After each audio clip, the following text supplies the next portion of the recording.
നമ്മൾ സൂചിപ്പിച്ച പോലെ തന്നെ പാലക്കാട് സഹകരണ ബാങ്കുകളിലെ പ്രതിസന്ധി. പാലക്കാട് CPM നിയന്ത്രണത്തിലുള്ള 2 സഹകരണ ബാങ്കുകൾക്കെതിരെയുള്ള അഴിമതി ആരോപണം വീണ്ടും ചർച്ചയാവുന്നു. എലപ്പുള്ളി, ഒറ്റപ്പാലം എന്നിവിടങ്ങളിലെ പ്രധാന സഹകരണ ബാങ്കുകൾക്കെതിരെയാണ് ആരോപണം. ഒറ്റപ്പാലത്തെ ബാങ്കിനെതിരെയുള്ള ആരോപണം പരിശോധിക്കാൻ CPM നിയോഗിച്ച പാർട്ടി കമ്മീഷൻ അന്വേഷണം നടത്തുമ്പോൾ എലപ്പുള്ളി ബാങ്കിനെതിരെയുള്ള പരാതികൾ സഹകരണ വകുപ്പ് അസിസ്റ്റന്റ് രജിസ്ട്രാറാണ് അന്വേഷണം നടത്തുന്നത്.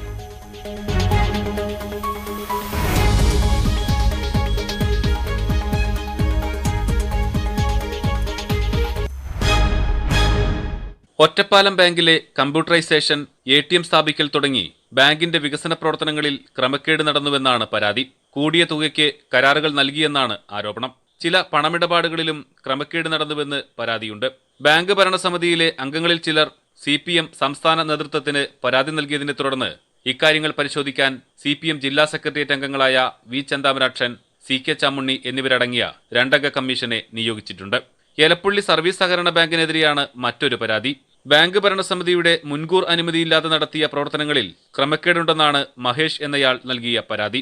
ആൻഡമാനിൽ പരിശീലനത്തിന് പോയതിലും നീതി മെഡിക്കൽ സ്റ്റോർ, സൂപ്പർ മാർക്കറ്റ് എന്നിവിടങ്ങളിൽ AC സ്ഥാപിച്ചതിലും കമ്പ്യൂട്ടർ, ഫർണിച്ചർ എന്നിവ വാങ്ങിയതിലും ക്രമക്കേട് നടന്നതായി ആക്ഷേപമുണ്ട്.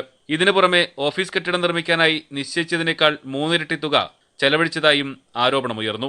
ബാങ്കിനെതിരെ ഉയർന്ന ആരോപണം അടിസ്ഥാനരഹിതമാണെന്നും വ്യാജപ്പേരിലുള്ള പരാതിയാണെന്നും എലപ്പുള്ളി ബാങ്ക് പ്രസിഡന്റ് ചൈതന്യകൃഷ്ണൻ പറയുന്നു. എന്നാൽ പരാതിയുടെ അടിസ്ഥാനത്തിൽ സഹകരണ വകുപ്പ് അസിസ്റ്റന്റ് രജിസ്ട്രാർ അന്വേഷണം തുടങ്ങി.